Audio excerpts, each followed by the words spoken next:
Isaías capítulo 6, meia dúzia. Nós vamos ler dos versos 1 até o versículo 8. Nós vamos ver nesta noite, vamos meditar nesta noite, sobre essas 6 visões de Isaías no templo. As visões de Isaías, as 6 visões de Isaías. Isaías capítulo 6, nós vamos ver até o versículo 8. Nos diz assim a palavra do Senhor: No ano da morte do rei Uzias, eu vi o Senhor assentado sobre um alto e sublime trono, e as abas das suas vestes enchiam o templo. Serafins estavam por cima dele, cada um tinha 6 asas, com 2 cobria o rosto, com 2 cobria os seus pés, e com 2 voavam.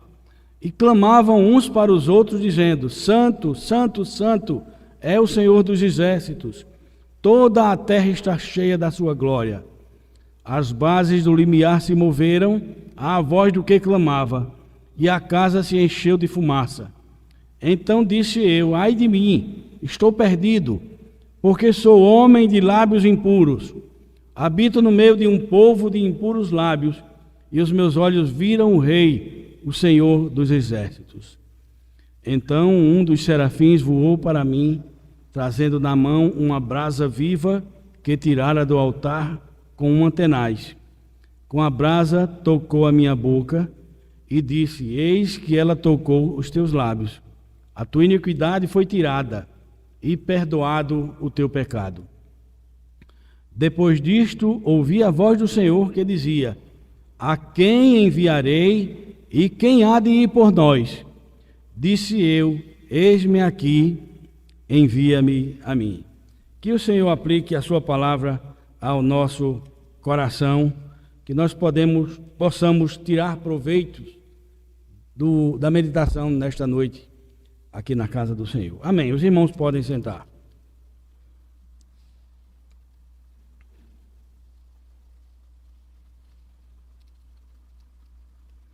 Meus irmãos, como disse no início, nós vamos meditar por alguns minutos neste texto.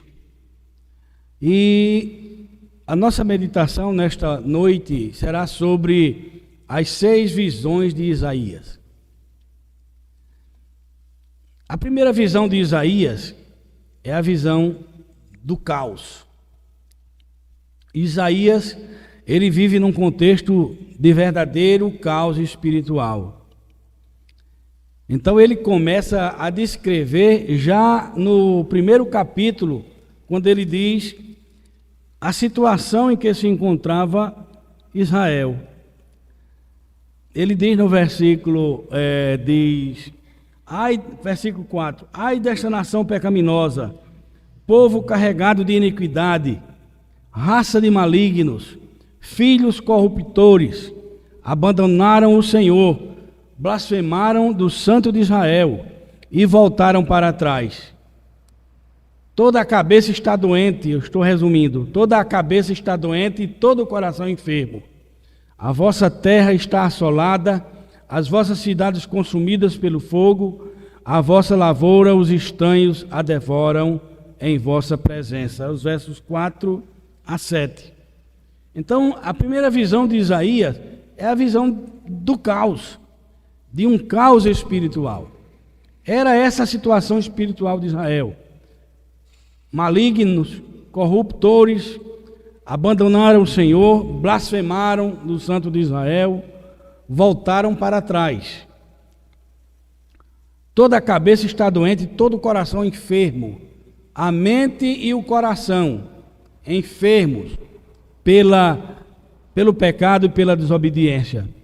A terra assolada, as cidades consumidas pelo fogo, a vossa lavoura, os estranhos a devoram em vossa presença. Então o próprio culto, por conta desse estado, desse caos espiritual, o próprio culto estava contaminado. No versículo 13, o profeta diz: Não posso suportar iniquidade associada ao ajuntamento solene. Então era um período, irmãos, de profundo declínio moral e espiritual de Israel naquela época. A idolatria tomava conta do cenário religioso. O culto estava corrompido, o culto estava distorcido, o culto estava profanado. Por isso o profeta diz: vocês profanaram, blasfemaram do Santo de Israel. O rico oprimia o pobre. O rico oprimia o pobre, cada um deles amava o suborno, diz o versículo 23, que eles amavam o suborno. Os teus príncipes são rebeldes e companheiros de ladrões. Cada um deles ama o suborno e corre atrás de recompensas. Parece uma situação que nós estamos vivendo, ou vivemos há pouco tempo no nosso país, né, de corrupção, de suborno, de propina, de tudo. Então Israel estava desse jeito. E o pior de tudo, irmãos, é quando o povo de Deus, ele se mistura, ele passa a fazer parte desse sistema corrupto. Era assim que Israel estava. Homens e mulheres negligenciando suas famílias em busca de prazer carnal. Muitos dos sacerdotes e profetas se tornaram bêbados e interesseiros. A última frase do capítulo 5 é um resumo do caos. Vejam bem o que é que diz. Bramam contra eles naquele dia como o bramido do mar. Se alguém olhar para a terra, eis que só há trevas e angústia, e a luz se escurece em densas trevas. Então, essa é a situação da vida espiritual do povo de Deus, do povo escolhido, do povo da aliança. Corrupção, imoralidade, profanação do culto, idolatria, prostituição, blasfêmia contra Deus. Então, isso mostra que ao se afastar de Deus, ao deixar de obedecer à sua palavra, a tendência do ser humano, do crente, de qualquer pessoa que cultue a Deus, é cair nesta mesma situação. Então, a última frase do versículo 5, se alguém olhar para a terra, eis que só há trevas. Não era trevas da mudança do dia para a noite, era trevas espirituais, angústia, o povo passando necessidade, a luz se escurecendo numa palavra figurada. Então esta é a visão que Isaías tem da terra. Parece, irmãos, que até o mal estava prevalecendo. Há momentos na vida da gente que a gente vê a situação do nosso país, vê a situação da nossa igreja, da igreja brasileira, parece que não há mais solução. Dá vontade até de desistir, porque no pensamento de muitos, o mal parece até que vai prevalecer. E que não adianta, não compensa ser justo num mundo corrompido. Então a tendência é juntar-se aos malvados. Então parece que o mundo está de cabeça para baixo, de pernas para cima, pernas para o ar, ou de ponta cabeça. Parece até que Satanás está no comando, pois as trevas estão obscurecendo a luz, o entendimento. E às vezes as pessoas perguntam: onde está Deus, né, que não vê uma situação dessa? Isso é um prato cheio para o ateu. Cadê Deus numa hora dessa? Eu me lembro que havia um programa daquele jornalista Chico Maria, diariamente, né, na TV Borborema, meio-dia. Eu não estou lembrado o nome do programa, mas ele fazia, e aqui e acolá ele entrevistava um pastor, um padre, e sempre ele fazia a pergunta, ele narrava um fato que aconteceu aqui, ali na Avenida Brasília, naquele tempo que tinha um matagal ali, que uma garota foi estuprada e morta, e depois foi encontrada. E depois o assassino foi encontrado, julgado e condenado. E ele dizia: e aí, pastor? Ou aí, padre? Onde estava Deus numa hora dessa? Então, o pensamento que o homem maligno tem é esse: onde está Deus? Que não vê essa situação, que não vê essa corrupção no nosso país, que não vê essa injustiça. Aonde está Deus? Então, Isaías, ele, desculpa, talvez tenha pensado até assim, mas ele foi ao lugar certo. Então ele vai ao templo em busca de resposta. E indo ao templo, ele lá tem essas visões maravilhosas e grandiosas, essas manifestações de Deus, essas revelações, e ele passa a encarar a coisa sob outro ponto de vista, sob outra ótica. Ele vê esse caos, profetiza, dando a mensagem de Deus, entregando a mensagem de Deus para aquele povo, e a situação a primeira visão que ele vê é essa: a de caos, de desgraça, de miséria, de desobediência, de profanação, de idolatria, de imoralidade, enfim, uma situação totalmente caótica, que parece que não tem jeito. Então Isaías, ele vai ao lugar certo, ele vai ao templo, e indo ao templo, Isaías tem uma visão de Deus em meio ao caos. Essa é a segunda visão de Isaías, uma visão de Deus em meio ao caos. Então a visão que Isaías tem de Deus no meio desse caos tremendo, desse caos nacional de Israel, da nação de Israel, dessa desgraça nacional, a visão que Isaías tem, quando tem um encontro com Deus, ele vê o Senhor assentado no seu trono. O versículo 1 diz: eu vi o Senhor no ano em que morreu o rei Uzias.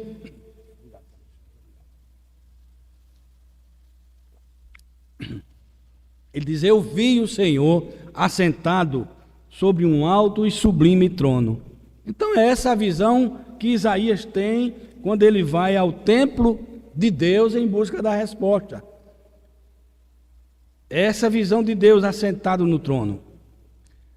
Isaías não vê Deus agitado, correndo de um lado para o outro, não vê Deus aflito, não vê Deus buscando uma solução para o problema, mas Isaías vê Deus assentado sobre o seu trono, não é? Assentado sobre o seu trono. Ele vê Deus numa situação de total controle, tranquilo, no controle de tudo. E mesmo assim, diante dessa situação, Isaías entende e vê Deus sendo o mesmo Deus, aquele Deus glorioso, aquele Deus criador de todas as coisas, aquele Deus que apareceu a Moisés dizendo: tira a sandália dos pés, porque o lugar em que estás é terra santa. Então ele vê essa firmeza, essa serenidade, porque ele vê Deus assentado no seu trono diante de uma situação caótica. Então Deus está no controle e continua sendo esse Deus glorioso no qual cremos, Deus tremendo nos seus feitos, grandioso em todas as coisas. Isso nos faz lembrar a ação criativa do Espírito Santo, quando lá em Gênesis diz que o Espírito do Senhor, ele pairava no princípio criou Deus os céus e a terra era porém sem forma e vazia, e o texto diz: e o Espírito de Deus pairava sobre a face das águas. Antes de tudo, quando só existia escuridão, só existia o caos, essa visão de Isaías, ela nos faz lembrar essa ação criativa do Espírito Santo pairando soberanamente sobre a terra, quando ela ainda estava em trevas, sem forma e vazia, para que do caos surgisse a vida, a beleza, para que surgissem as plantas, para que surgissem os animais. Numa palavra só, nós vemos o Deus Criador criando todas as coisas, ordenando e tudo sendo criado. Diante do caos, Deus está no controle. Tudo na sua beleza e na sua ordem. Então, irmãos, Deus não está indiferente ao que se passa na terra. Deus não está indiferente. O Senhor está observando todas as coisas. O Senhor está sentado no seu trono e determinando, através da sua palavra, que diante dele cale-se toda a terra. Ele tem um plano de restauração. Deus reina soberanamente e tem um caminho na tormenta, na tempestade, quando tudo parece desabar sobre o mundo, quando tudo parece desabar sobre a igreja. Deus tem um caminho na tormenta. Então, no momento próprio, no momento certo, no momento que ele achar conveniente, ele vai dar a ordem para que haja luz, e haverá luz. Onde há trevas, a luz virá e dissipará a escuridão do pecado, a escuridão da incredulidade, da desobediência, da corrupção. No momento certo, Deus agirá.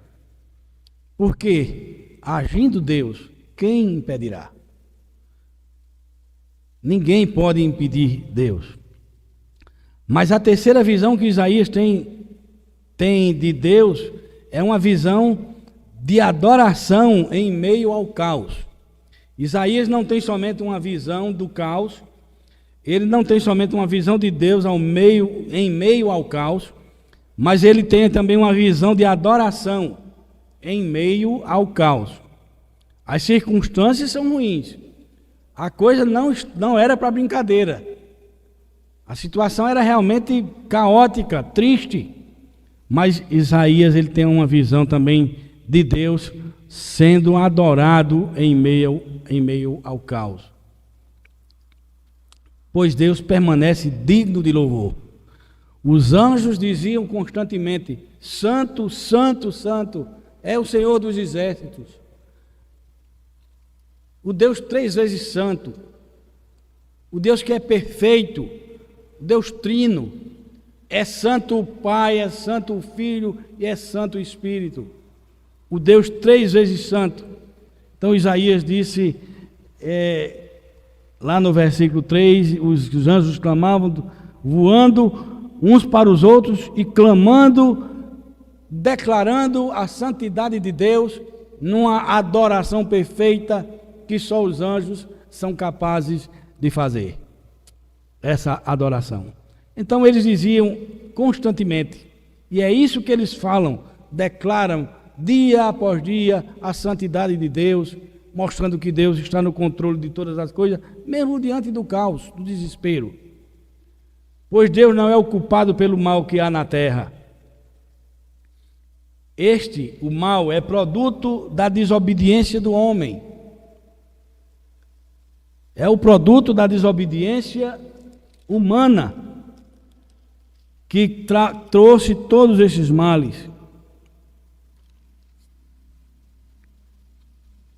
Porque os homens, eles tiveram a escolha lá no Jardim do Éden, fizeram a escolha errada.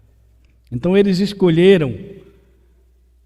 optaram por afastarem-se de Deus, trazendo sobre si o justo juízo e fazendo o mal a si mesmo. A arrogância do homem será abatida e a sua altivez será humilhada. Só o Senhor será exaltado naquele dia. É o versículo 17 do capítulo 2, diz: a arrogância do homem será abatida e a sua altivez será humilhada. Só o Senhor será exaltado naquele dia. Então, irmãos, é possível discernir, entender, ver, constatar a poderosa mão de Deus em meio ao caos, de modo que os anjos cantam. E é por isso que nós podemos ver que Deus está no controle, porque os anjos dizem, não somente clamam ao Deus Trino, santificando 3 vezes, mas eles dizem também, toda a terra está cheia da tua glória, da sua glória. Santo, santo, santo é o Senhor dos Exércitos. Toda a terra está cheia da sua glória. Não importa o que os homens façam, não importa a desobediência e a incredulidade humana, Deus está no controle, Ele é glorioso e a terra está cheia da sua glória. Então, em meio ao caos, Deus é adorado. É isso que nós devemos fazer. Devemos lançar sobre Ele a nossa ansiedade. Devemos não nos preocupar com o dia de amanhã, mas cair de joelho em terra, adorá-lo na beleza da sua santidade. Então Deus é adorado. Não é certo deixar de adorar a Deus alegando indisposição e nem adorá-lo apenas quando tudo vai bem, pois devemos adorar a Deus em todo o tempo, assim como Abacuque exclamou lá no livro do profeta Abacuque, capítulo 3, versos 17 e 18. Ainda que a figueira não floresça, nem haja fruto na vide, o produto da oliveira minta, os campos não produzam mantimento, as ovelhas sejam arrebatadas do aprisco, e nos currais não haja gado. O que foi que ele disse diante de todo esse caos? Ele se desesperou? Ele blasfemou de Deus? Não, ele disse, todavia eu me alegro no Senhor e exulto no Deus da minha salvação. Então Abacuque podia agir assim, pois ele também sabia, como servo de Deus, ele sabia que o justo, como ele disse, o justo viverá pela fé e não se deixa levar pelas circunstâncias. O justo viverá da fé, pela fé, e se ele recuar, a minha alma não terá prazer nele. Abacuque 2, verso 4, parte B. Ora, Hebreus diz que a fé é a certeza das coisas que se esperam, a convicção de fatos que se não veem. Então, diante disto, Isaías olhava um lado da história, um lado dos acontecimentos, mas quando ele foi ao templo, tudo se desvendou para que ele pudesse entender que Deus está no controle de todas as coisas. Portanto, irmãos, nós não devemos ser cristão de temporada, que são guiados por aquilo que vê. Paulo diz que nós não devemos agir assim. Nós não devemos agir e crer somente naquilo que nós vemos, porque nós andamos por fé, né? A nossa fé não é uma fé baseada naquilo que nós vemos, mas baseada naquilo que nós cremos. Então, não podemos ser cristãos de temporada guiados por vista, por circunstâncias, movido por embalos aí afora de domingo, por cultos atrativos, por cultos onde o pastor fulano de tal tem poder, vai pregar, vai declarar, vai fazer isso, fazer aquilo. Não. O nosso culto a Deus não deve ser nessa base. Nem também deve estar a nossa fé não deve estar baseada em nossos sentimentos. As pessoas às vezes querem medir a sua fé pelo sentimentalismo, por aquilo que sentem. Ora, se eu não sentir alguma coisa diferente na igreja, não vale a pena. Não é assim. Enganoso é o coração e extremamente corrupto, diz o profeta Isaías. Então, os nossos sentimentos, eles podem nos trair. Nós também não devemos estar baseados nas circunstâncias ao nosso redor, porque tudo isso é relativo. O crente se emociona, é claro que o crente se emociona. Às vezes nos emocionamos, nós podemos chorar, nós podemos nos alegrar na presença do Senhor, mas sem que haja, sem que a coisa descambe para o histerismo, sem que a coisa descambe para o falso emocionalismo, o falso emocional. Deus segue sendo Deus a despeito de tudo, a despeito das tribulações da vida, quer chova ou faça sol, seja em tempo de paz, seja em tempo de guerra, em tempo de fartura, de carestia, em caso de doença, em caso de saúde, em caso de convulsão social, de caos no mundo, de guerras, de perigos de guerra, de rumores de guerra, nós estamos firmes, porque o Senhor, nosso Deus, não muda. O Senhor Jesus Cristo não muda. Aquela situação que Isaías viu no início, de total controle de Deus assentado no seu trono, é a mesma situação que nós podemos crer e verificar pelas Sagradas Escrituras, que é hoje. Cristo está sentado no seu trono. A Bíblia diz que ele foi exaltado soberanamente e está sentado à destra de Deus nas alturas, aguardando o momento certo, a época certa dele agir. Então nós precisamos ser como Paulo, quando ele disse: eu aprendi a viver contente em toda e qualquer situação, tudo posso naquele que me fortalece. Não vos entristeçais, diz Neemias, pois a alegria do Senhor é a vossa força. A alegria do Senhor é a nossa força. Neemias 8, 10b. Então não é a alegria das circunstâncias. A alegria do crente não é movida por circunstâncias.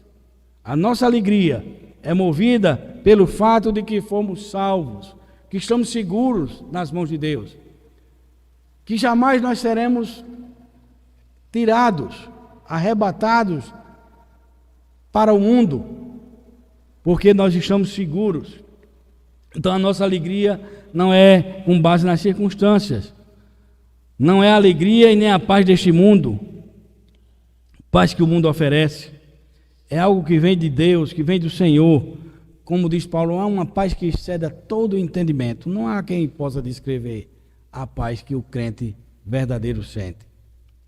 Então, é uma alegria que transcende a razão do dia a dia, de uma alegria momentânea pela compra de um bem, pela compra de um veículo, pela compra de um calçado, pela compra de... Não, isso não é alegria. A alegria do crente ela é diferente, ela não é circunstancial. Então ela transcende, ela ultrapassa o entendimento, o nosso entendimento.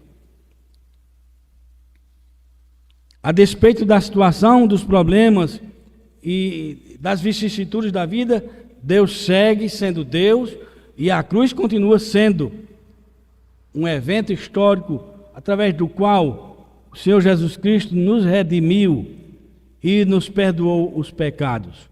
Um evento histórico redentor, que redime, que resgata. Nada pode alterar o fato de que o Senhor Jesus Cristo ressuscitou. E a alegria naquele dia ninguém pode nos tirar. Ninguém pode tirar essa alegria de nós, do nosso coração, seja lá por que motivo for.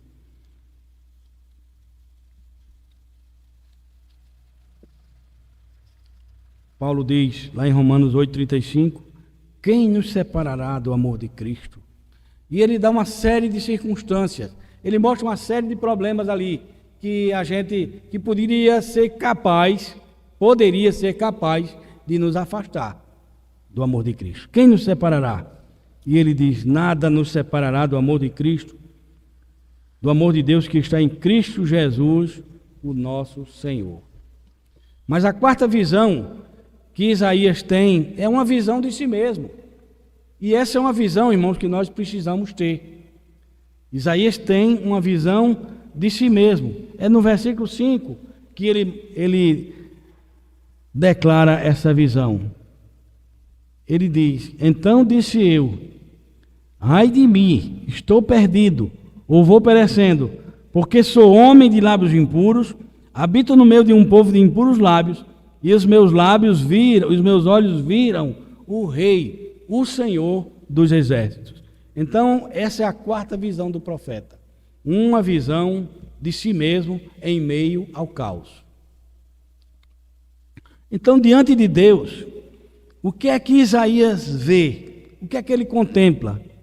Diante da luz que revela toda a treva existente no ser humano, diante daquele que sonda os nossos corações, diante daquele que penetra na nossa alma através da sua palavra, a ponto de discernir pensamentos e intenções do coração, o que é que Isaías vê?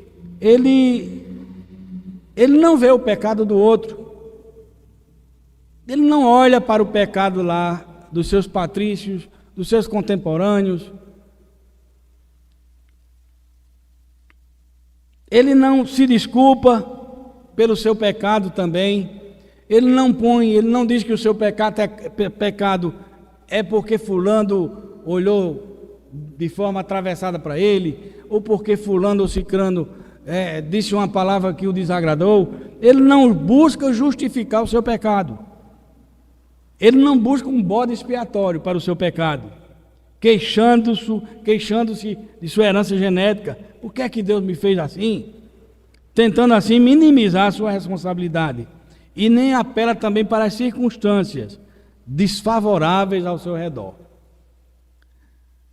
Ele olha para si mesmo. Ele também não chega e acusa Satanás.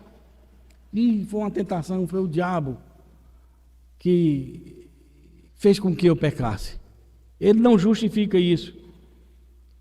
Nem muito menos coloca a culpa em Deus. Pelo contrário, ele se queixa do seu próprio pecado, assumindo a responsabilidade e reconhecendo a sua culpa pela sua desobediência e pelo seu pecado. Então ele diz: ai de mim, que vou perecendo, porque pecador algum diante de Deus pode permanecer e não sair fulminado da sua presença. Deus é tão santo, Deus é tão puro, na sua essência, na sua pureza, que nós, como pecadores, não podemos, nem poderíamos jamais nos aproximar dele sem sermos fulminados. Temos tantos exemplos na Bíblia disso. Então, ele não coloca a culpa em ninguém. Ele olha para si mesmo e contempla o seu próprio pecado, contempla a sua própria escuridão, contempla a sua ausência dessa luz que ilumina as trevas na sua vida. E o que é que ele faz? Ele confessa. Ele olha para si mesmo e confessa. E a cura justamente começa com a confissão do seu próprio pecado. Ou seja, com o reconhecimento de que o caos não é apenas algo externo. O pecado não é somente um fato externo que está fora de mim, mas o pecado é algo que está dentro de mim, mas também dentro dele. Isaías contempla dessa forma. O pecado está dentro dele. Isaías sabe que não pode subsistir diante de Deus na base dos seus próprios méritos. Então ele clama por misericórdia. Ai de mim que vou perecendo. Ele clama por misericórdia. Então ele entende que até pode levar vantagem se quiser, se comparar com determinados pecadores. Lembram-se dos publicanos, dos fariseus, quando o publicano estava no templo orando? Ele orava e batia no peito. O fariseu dizia: Senhor, te agradeço, porque eu não faço isso, não faço aquilo outro, e nem sou como esse publicano. O publicano olhava para si mesmo, batia no peito e dizia: Senhor, tem misericórdia de mim, pecador. Foi que Cristo disse: eis que este saiu justificado, aquele não, o fariseu não. Então Isaías olha para si, ele podia até dizer: mas Senhor, eu estou aqui, Eu não ando fazendo essas coisas que todo mundo faz. Eu não sou tão pecador quanto os outros. Então, Isaías não faz isso. Ele se vê totalmente perdido diante da pureza, diante da santidade de um Deus 3 vezes santo. De um Deus que não pode tolerar o pecado. De um Deus cujos pecados e iniquidades nos separam dele. Então, a santidade e a luz da glória de Deus revelaram a perversidade do coração do profeta.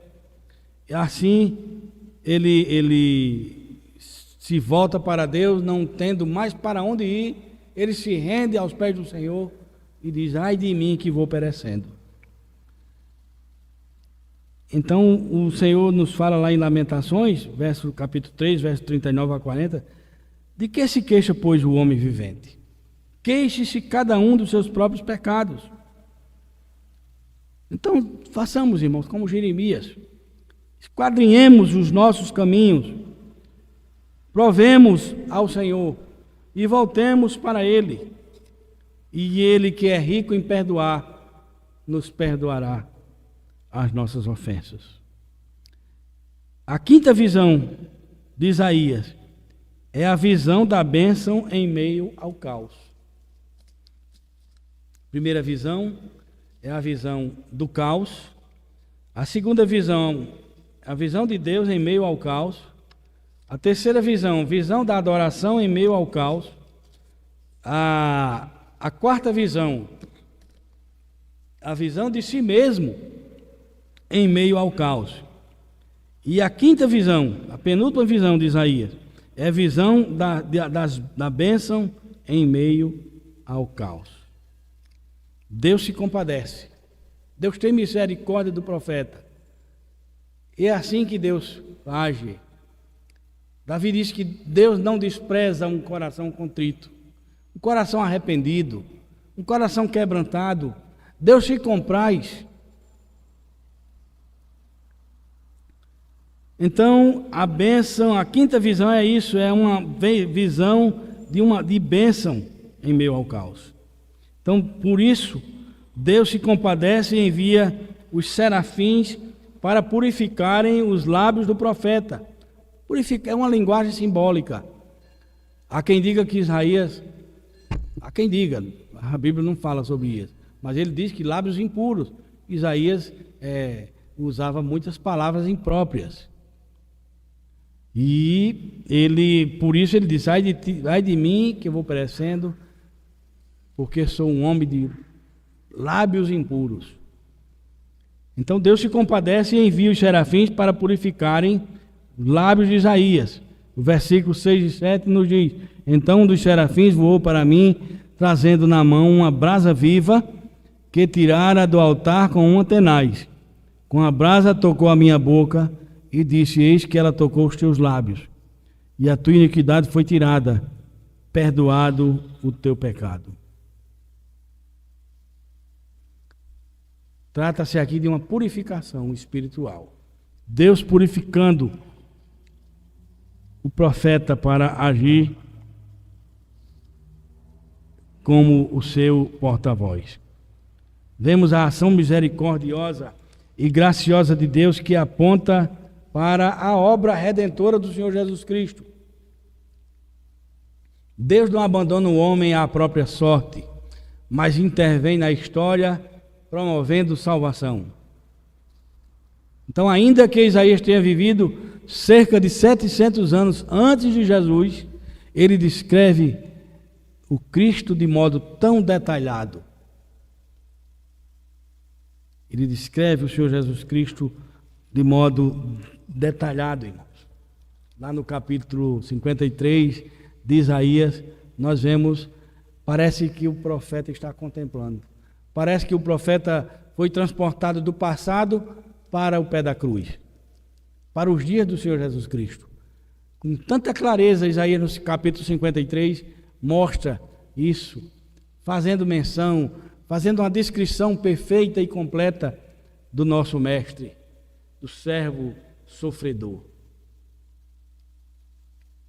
Então, ele mostra o Senhor Jesus Cristo de forma detalhada, porque ele passou a ver a Cristo, a Deus, da forma como Deus deve ser enxergado. No capítulo 9, verso 6, Isaías diz: porque um menino nos nasceu, um filho se nos deu, o governo está sobre os seus ombros, e o seu nome será maravilhoso, maravilhoso conselheiro, Deus forte, Pai da eternidade, príncipe da paz. É essa a visão que Isaías teve de Deus, ou dessa bênção em meio ao caos. Então a bênção que nós temos em Jesus Cristo é uma bênção extraordinária. É a mesma bênção que aquele profeta gozou naquele momento. Lá em Efésios 1:3 diz que nós fomos purificados de modo mais especial do que Isaías. Ele nos salvou mediante, diz Paulo, o lavar regenerador e renovador do Espírito Santo, que ele derramou sobre nós abundantemente, por meio de Jesus Cristo, nosso Senhor. Jesus disse: vós já estáis limpos pela palavra que vos tenho falado. E João disse, lá na primeira epístola de João 1:7, o sangue de Jesus, seu Filho, nos purifica de todo pecado. Quão grandioso é esse Deus a quem nós servimos. Quão grandiosa é essa visão, a visão da bênção em meio ao caos. Então, quando nos lembrarmos, quando voltarmos os olhos para os problemas que o mundo enfrenta, para os problemas que muitas vezes a igreja enfrenta, seja perseguição, seja corrupção, porque nós estamos vivendo dias de corrupção dentro da igreja. Não falo aqui nessa igreja, mas na igreja de modo geral. Então, voltemos a nossa vista para essa visão, para essa bênção da visão em meio ao caos. E por último, a sexta visão do profeta Isaías. Isaías teve uma visão da sua missão em meio ao caos. Aí é que a coisa vai, porque ninguém é salvo para ficar parado. Ninguém é salvo para ficar nos quatro cantos da igreja, ou simplesmente sentado nos bancos das igrejas, para ver as coisas acontecerem. Nós fomos salvos para servir. Então Isaías tem essa visão, a visão da sua missão em meio ao caos. Nós estamos em meio a um caos tremendo. O mundo jaz no maligno. O mundo jaz no maligno. Está impregnado pelas ações de Satanás. A sociedade, irmãos, a toda hora é corrupção, é crime, é violência, é furto, é roubo, é assassinato, é latrocínio. O mundo está posto do maligno. Mas Isaías teve uma visão da sua missão em meio ao caos. O encontro com Deus traz bênção e missão, purificação e serviço. É o verso 6-8. Ainda. Vamos ver o versículo 8, porque já lemos os versículos 6. Depois disto, ouvi a voz do Senhor que dizia: a quem enviarei e quem há de ir por nós? Nós vemos aqui uma declaração da Trindade Santa, Trindade negada, né, pelas seitas heréticas que permeiam, que assolam esta nação. Dominicalmente e sábado pela manhã eu contemplo as testemunhas de Jeová, propagando as suas heresias, negando a triunidade de Deus. Mas quando o Senhor fala aqui no versículo 8, quem há de ir por nós, nós vemos o Deus Trino agindo e buscando quem se disponha a fazer fileira para anunciar a sua palavra. Quem há de ir por nós? A quem enviarei? Quem há de ir por nós? Então disse eu: eis-me aqui, envia-me a mim. uma visão da sua missão. Então, o encontro com Deus, ele traz bênção, ele traz missão, ele traz responsabilidade. O crente não é salvo para ficar parado. Sempre há alguma coisa para fazer no meio da igreja. Então, após a sua purificação, Isaías ele é convocado por Deus e enviado com uma missão ao mundo. A quem enviarei? Então, mesmo vemos também no mesmo episódio do chamado de Abraão, lá em Gênesis capítulo 12. De ti farei uma grande nação. Sai da tua terra, da tua parentela, e vai para uma terra que eu te mostrarei. Farei de ti uma grande nação. Abençoarei os que te abençoarem, e amaldiçoarei os que te amaldiçoarem. E em ti serão benditas todas as famílias da terra. Nós estamos aqui hoje, irmãos, por causa dessa promessa. Por causa de Abraão, que um dia deixou a sua terra e a sua parentela e obedeceu ao Senhor. Farei de ti uma grande nação, te abençoarei e te engrandecerei o nome. E logo depois, o Senhor, depois de prometer tudo isso, ele disse: eu farei ser tu uma bênção. Ser tu uma bênção. Então, as bênçãos, irmãos, são como os talentos descritos na parábola de Mateus 25. Não podem nem devem ser enterradas, e nem existem para serem guardadas. Os talentos, e também para ser conservada intacta.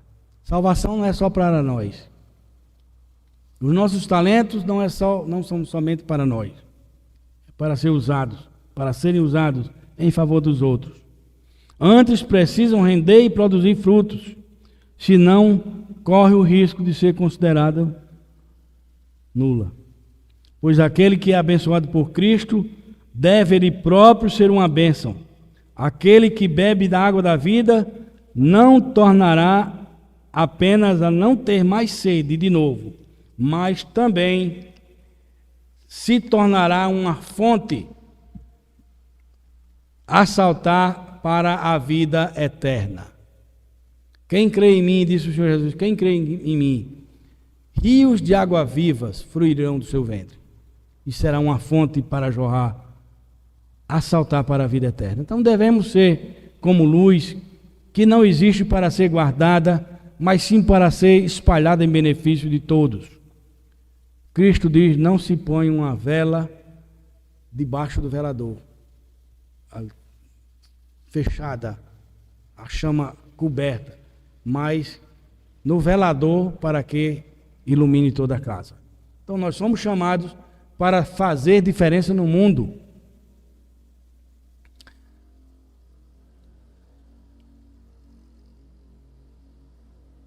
Então precisamos ter cuidado com a mentalidade utilitarista e egoísta que visa apenas o interesse pessoal,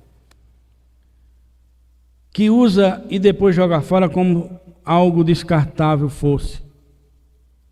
Infelizmente, tal atitude tem tomado conta da nossa sociedade, a ponto de entrar nas nossas igrejas. A igreja não é supermercado onde os cristãos seriam os fregueses.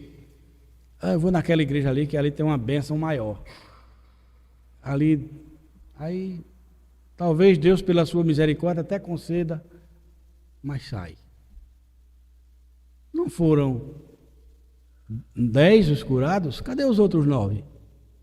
Só este leproso voltou para dar glória a Deus, para agradecer, e era samaritano? Onde estão os outros 9? Os outros 9.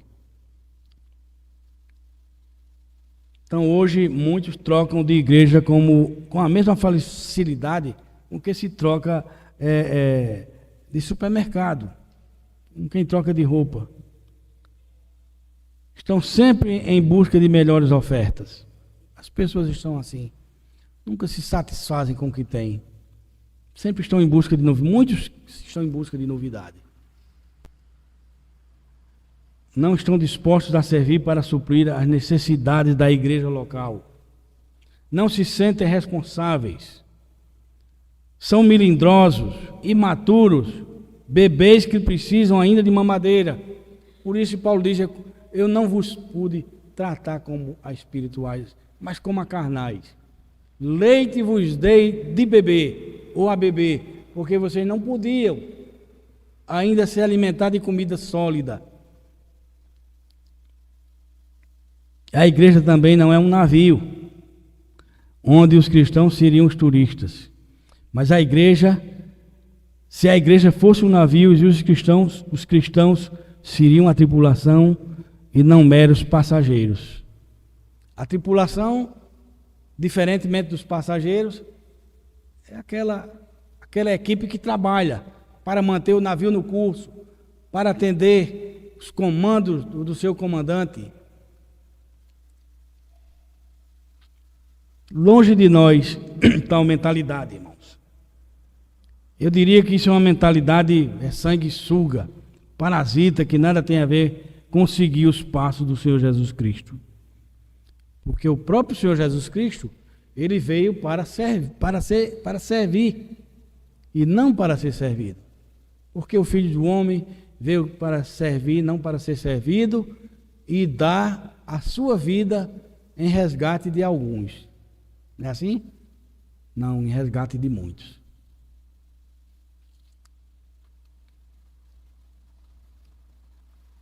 Então, concluindo, irmãos, a visão de que Deus está assentado num alto e sublime trono, reinando sobre tudo, tendo o mundo todo em suas mãos, deve nos animar. É isso que deve acontecer conosco. Nós devemos nos alegrar, devemos revigorar, renovar as nossas forças, o nosso ânimo, encher o nosso coração de alegria, de confiança diante das tribulações e desafios da vida. Porque Deus está sentado no seu trono. Ele não abdicou ainda da sua soberania. Adoremos a Deus por quem Ele é e não pelo que Ele faz. E por tudo que fez através do Senhor Jesus Cristo. Não sejamos inconstantes. O nosso relacionamento com Deus, nossa salvação, nossa paz, nossa alegria e nossa adoração não depende dos nossos sentimentos e das circunstâncias, muitas vezes caóticas, que nos rodeiam, mas devem estar edificados, a nossa fé deve estar edificada no firme fundamento que é o Senhor Jesus Cristo, e baseada nos seus atos redentores, históricos e imutáveis, registrados nas Escrituras.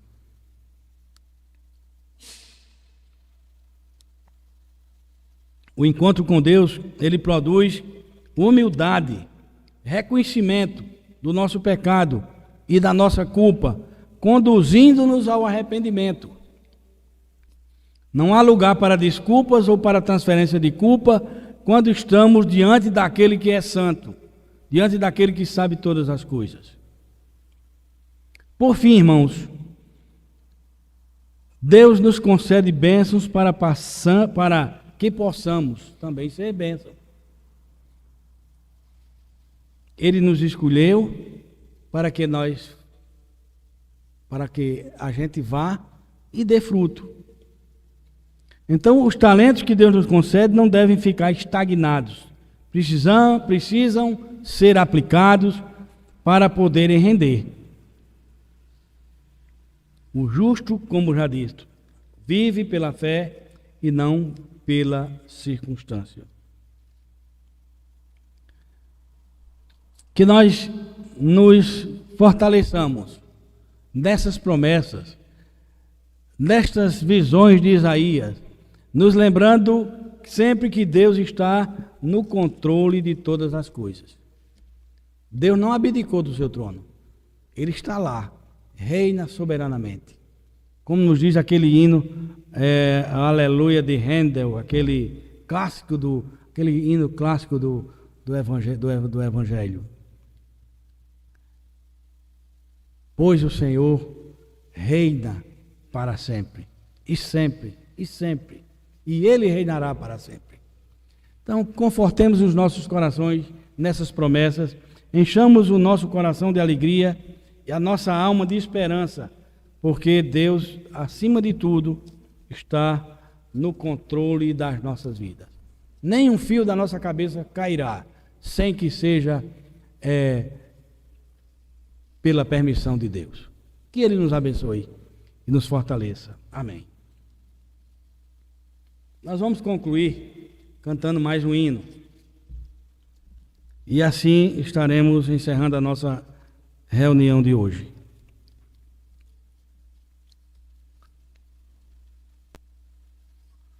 Deus proverá.